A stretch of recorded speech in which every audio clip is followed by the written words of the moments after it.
pagi semua tenter-tenter kita itu luar biasa. Mari bergabung bersama. Selamat datang di channel YouTube Dimpel Star Aid. Kali ini kakak akan membawakan sistem indera di kelas 8. Sistem indera, kita tahu indera itu artinya 5. Jadi ada 5 panca indera pada manusia. Seperti kamu lihat, ya. Yang pertama itu adalah mata. Mata itu sebagai penglihatan. Yang kedua, telinga, ya, itu sebagai indera pendengaran. Yang ketiga itu hidung sebagai indera penciuman. Yang keempat, lidah sebagai indera perasa. Yang kelima itu kulit sebagai indera peraba. Baiklah, kakak akan coba jelaskan satu persatu. Yang pertama kita bahas dulu mata. Nah, mata terbagi menjadi nanti 2 bagian. Yang pertama itu bagian luar dan yang kedua nanti bagian dalam. Kita bahas dulu mata bagian luar, ya. Yang pertama alis, ya, alis. Alis melindungi mata kita juga dari keringat. Jika ada menetes keringat, maka alis itu nanti akan menyaring keringat sehingga tidak langsung mengenai mata. Ya, kemudian bisa juga itu ada yang kedua itu kelopak mata, ya, itu juga melindungi mata dari benda-benda asing. Ya, misalnya itu ya terjadi polusi udara, maka si kelopak mata akan melindungi mata kita dari asap-asap, benda-benda asing yang masuk ke mata. Kemudian ada dia kelenjar air mata. Nah, kelenjar air mata itu juga berfungsi untuk melindungi, ya, itu dia menghasilkan air mata, sehingga dengan dia menghasilkan air mata, dia juga melindungi mata kita dari kekeringan, ya, dia juga bisa membuang benda-benda asing yang sempat masuk ke dalam mata sehingga mata kita kembali bersih. Oke, selanjutnya kita masuk ke mata bagian dalam. Nah, ini dia mata bagian dalam. Ini dia gambarnya, ya. Ada kakak buat di sini bagian-bagian dalam itu sampai 11. Nah, yang nomor 1 namanya adalah sklera, ya. Apa fungsi daripada si sklera? Nah, sklera itu berfungsi untuk mempertahankan mata agar tetap lembab. Ya, kita tahu kita sering mengedip-edipkan mata seperti itu sebenarnya menjaga mata agar tetap lembab. Ya, karena kelembapan mata itu bisa melindungi mata supaya mata kita tidak cepat rusak. Kemudian yang selanjutnya, yang nomor 2, ya, di bawah lapisan sklera ini, di baliknya ini ada namanya itu koroid. Nah, koroid itu merupakan penyuplai makanan ke retina. Apa rupanya si retina? Kita lihat yang bagian 3. Jadi di balik yang ketiga ini tadi si koroid. Nah, si retina itulah tempat terbentuknya bayangan benda. Jadi bayangan benda yang ada kita lihat di depan mata teman kita itulah si retina. Ya, kemudian ada dia saraf mata. Ya, ini dia saraf. Kita tahu bahwa semua pusat pengaturan sistem di dalam tubuh kita itu adalah saraf. Nah, apa yang kita lihat, ya, itu semua dibaca oleh si saraf mata. Kenapa? Fungsinya adalah meneruskan rangsangan cahaya ke susunan saraf pusat di otak. Jadi semua tetap pusatnya adalah di otak. Oke, selanjutnya kita lanjut yang nomor 5. Nah, ini yang bagian yang besar itu namanya vitreous humor. Ya, ini si vitreous humor yang besar ini berfungsi untuk mempertahankan bentuk mata. Selanjutnya ada aqueous humor. Ini dia aqueous humornya, ya, nomor 6. Itu bagian depan lensa yang berisi cairan. Jadi dia gel cairan, ya, itu juga untuk memperbaiki. Dia juga bisa di situ sebagai pelindung bola mata. Selanjutnya lensa mata, ini dia lensa mata, ya. Nah, bagian mata kita yang nampak, ya, kita nampak itu adalah lensa mata. Nah, lensa mata itu memfokuskan dan meneruskan cahaya yang masuk, ya, ke mata, lalu nanti dia, ya, agar jatuh di retina. Kita tahu tadi, ya, retina itu tempat terbentuknya bayangan benda. Jadi si lensa mata lah yang berfungsi untuk itu. Selanjutnya nomor 8 yang di depan daripada si lensa itu, di depannya ada namanya pupil mata. Nah, pupil mata itu bisa menentukan seberapa banyak cahaya yang masuk ke mata. Nah, diikuti dengan iris. Iris dengan pupil hampir sama. Si pupil tadi menentukan seberapa banyak cahaya yang masuk ke mata. Nah, si iris juga itu mengatur sedikit banyaknya cahaya yang masuk. Ya, tetapi si iris di sini menyesuaikan dengan bukaan pupil. Makanya ketika seseorang mengalami kerusakan pada mata, dia sering itu mengecilkan pupil matanya seperti ini atau membuka membesarkan. Kalau dia plus, mengecilkan jika dia minus. Itulah karena itu tadi fungsi daripada pengatur sedikit banyaknya cahaya yang masuk. Karena sedikit dan banyaknya cahaya yang masuk ke mata itu bisa mempengaruhi proses penglihatan seseorang. Oke, kita lanjut. Yang 10 itu, yang di depan itu ada kornea. Apa itu kornea? Ini memfokuskan cahaya yang masuk ke dalam mata. Lalu ada di situ otot silia. Ini dia nomor 11. Ya, otot silia, ada sebagian yang mengatakan otot siliaris sama. Nah, itu dia menjaga agar lensa mata itu tetap berada pada tempatnya. Itulah kalau dikatakan otot silia. Oke, sampai di situ dulu pembahasan kita untuk mata. Kita lanjut. Yang selanjutnya adalah telinga. Ya, kita lihat dulu apa yang menjadi fungsi daripada telinga. Ya, mendengarkan suara. Telinga juga bisa menjaga keseimbangan tubuh. Kenapa dikatakan dia bisa menjaga keseimbangan tubuh? Jika kita mendengar suara yang sangat keras, ya, kita bisa pasti keseimbangan tubuh kita juga tidak bagus. Itunya maksudnya menjaga keseimbangan tubuh.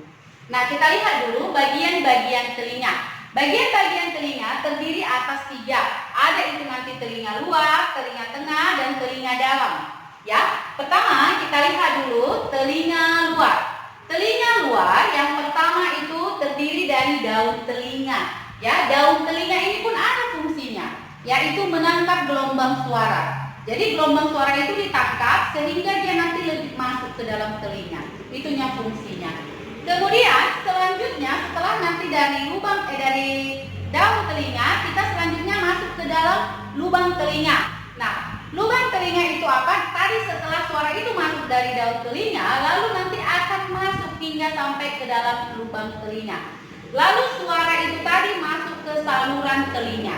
Nah, saluran telinga inilah penghubung nanti antara telinga luar dengan telinga tengah. Nah, kita lanjut ke telinga tengah. Telinga tengah itu sudah agak masuk ke dalam. Ya, di dalam ada namanya gendang telinga. Ya, seperti kita tahu bahwa gendang itu kita tahu ya bahwa gendang menghasilkan suara. Nah, demikian juga tadi gendang telinga bagian dalam. Setelah tadi dari saluran telinga, lalu dia nanti diperkuat dalam gendang telinga. Lalu dia nanti si gendang telinga itu jika ada suara yang masuk, dia akan bergetar.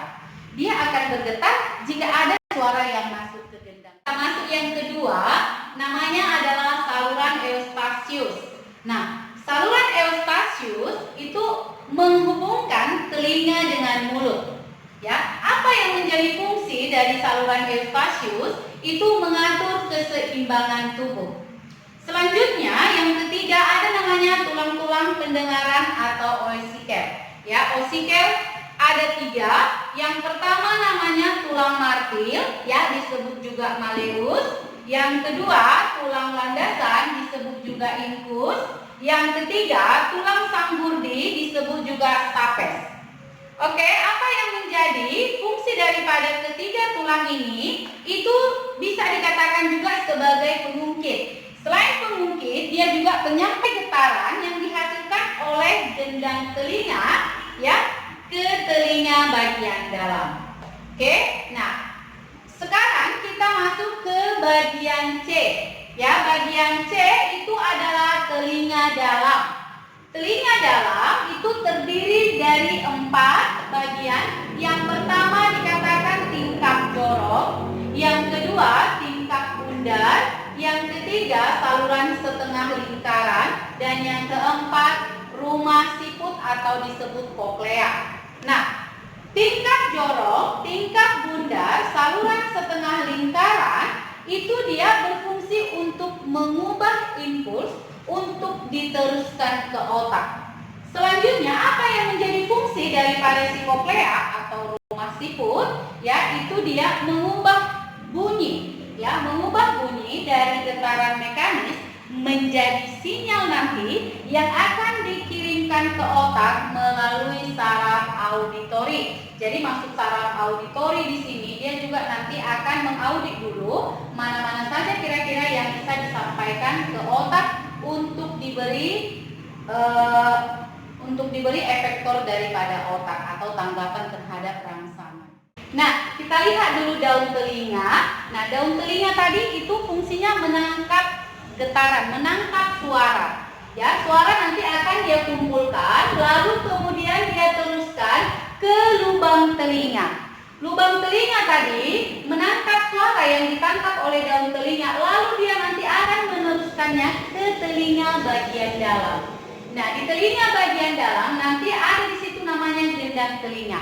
Si gendang telinga tadi, ya kan, akan bergetar ketika suara masuk dari lubang telinga tadi. Lalu nanti itu ditangkap oleh bagian tengah telinga. Nah, di bagian tengah telinga tadi ada di sini namanya tulang-tulang pendengaran. Nah, tulang-tulang pendengaran di sini tadi ada 3, ada tulang martil, ada tulang landasan, ada tulang sanggurdi. Ya, jadi di bagian tulang-tulang pendengaran inilah yang ketiganya tadi. Lalu selanjutnya, apa yang menjadi fungsi daripada tulang-tulang pendengaran ini? Ini sebagai pengungkit dan penyampai getaran yang dihasilkan oleh gendang telinga tadi, ya. Lalu dia akan mengalirkannya ke telinga bagian dalam. Selanjutnya ada di sini nanti saluran setengah lingkaran, itu merupakan bagian daripada telinga dalam. Nah, telinga dalam ada di sini nanti ada 3 bagian. Di dalamnya ini ada tingkap jorok, ya, ada juga dia tingkap bundar, kemudian saluran setengah lingkaran, kemudian saluran eustasius. Nah, itu bagian-bagian daripada telinga bagian tengah. Ya, jadi ada 4, tingkap jorok, tingkap bundar, saluran setengah lingkaran, kemudian saluran eustasius merupakan bagian daripada telinga dalam. Nah, telinga tengah. Kemudian telinga dalam itulah nanti rumah siput atau koklea. Ya, kita tahu bahwa rumah siput atau koklea ini merupakan, ya, mengubah bunyi, ya, dari getaran mekanis menjadi sinyal lalu dikirimkan nanti ke otak melalui saraf auditori. Oke, itulah bagaimana caranya, ya, suara itu bisa dibaca oleh saraf. Suara apa itu kira-kira? Begitulah proses-proses yang terjadi di dalam telinga dari mulai telinga luar sampai telinga dalam. Oke? Nah, untuk pertemuan kita kali ini kakak hanya membatasi sampai bagian telinga. Nanti selanjutnya kita akan lanjut ke yang hidung, lidah, dan juga kulit. Oke? Untuk yang terakhir kakak coba dulu buat 3 soal untuk kita sebagai latihan. Yang pertama, kalian baca di depan ada itu. Pada telinga tengah terdapat tulang-tulang kecil yang terangkai berurutan dari luar ke dalam adalah apa pada telinga tengah? Ya, pada telinga tengah tadi udah kakak jelaskan. Ya, pada telinga tengah ada siapa-siapa tadi? Ya, telinga bagian tengah tadi itulah tadi ada tulang-tulang pendengarannya. Itu siapa? Itulah dia harus berurutan, berarti dia martil, landasan, dan juga sanggurdi. Jadi jawabannya adalah A. Selanjutnya, ya, nomor 2, yang bukan merupakan bagian dari telinga tengah adalah siapa? Ya, tadi sudah kakak bahas siapa-siapa aja bagian daripada tengah. Ya, bisa kita lihat pastinya itu kalau si siput siapa? Nah, siput itu adalah bagian dalam. Sementara saluran eustasius bagian tengah, tulang martil pasti bagian tengah, dan juga bagian tengah juga tulang ingus. Jadi jawabannya adalah A. Diminta di sini adalah yang bukan. Selanjutnya, apa fungsi utama alis mata? Ya, memperindah mata, kecantikan, melindungi mata dari keringat atau disinfektan. Paling gampang ya, pasti jawabannya adalah C. Untuk melindungi mata dari keringat yang mengalir dari dahi. Oke, demikianlah pembahasan kita untuk hari ini. Oke, besar harapan kakak kamu ulang di rumah, baca-baca supaya apa yang bisa kakak berikan hari ini ada manfaatnya bagi kamu. Ya, tetap stay at home, jaga kesehatan, ikuti anjuran dari pemerintah. Semoga kita sehat. Terima kasih.